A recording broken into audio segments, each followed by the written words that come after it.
పౌర సంక్షేమ సంఘం కన్వీనర్ దూసర్లపూడి రమణరాజు మాట్లాడుతూ రాష్ట్ర వ్యాప్త గ్రామ సభల నిర్వహణ సందర్భంగా కాకినాడలో విలీన తురంగి ఇంద్రపాలెం చెడిగరమణయ్య పేటవాకలపుడి వలసపాకల గ్రామ సభల్లో స్థానిక ప్రజలు పౌర వినతి పత్రాలు దాఖలు చేశారని ఒకసారి పంచాయతీరాజ్ నుంచి వేరు చేసి తిరిగి చేర్చే విధానం రాజ్యాంగంలో లేదన్నారు.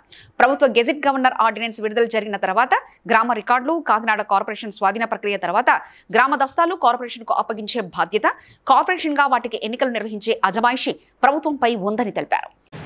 గ్రామాల్లో సదస్సులు నిర్వహిస్తున్నటువంటి సందర్భంగా ఈ కాకినాడ రూరల్లో ఉండి విలీనం కాబడి ఉన్నటువంటి తోరకి ఇంద్రపాలెం చీడిగా వాకలపూడి వలసపాకల రమణీపేట ఈ గ్రామాలలో జరుగుతున్నటువంటి సభల్లో ఈ గ్రామాల విలీనానికి సంబంధించి రాష్ట్ర ప్రభుత్వం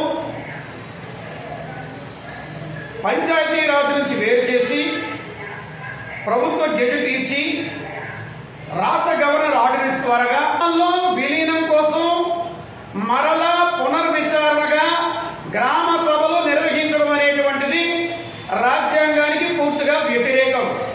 కారణం ఏంటంటే పంచాయతీ రాజ్ శాఖ నుంచి ప్రజా చర్యలని ప్రభుత్వం తక్షణం వహించాలని చెప్పి పౌర సంక్షేమ సంఘం డిమాండ్ చేస్తా ఉంది.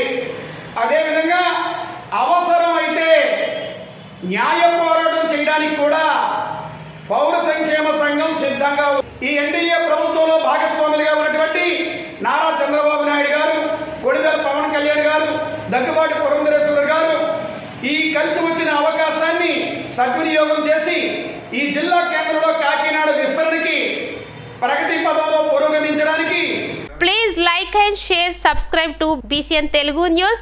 Please like, share and subscribe to BCN Telugu News.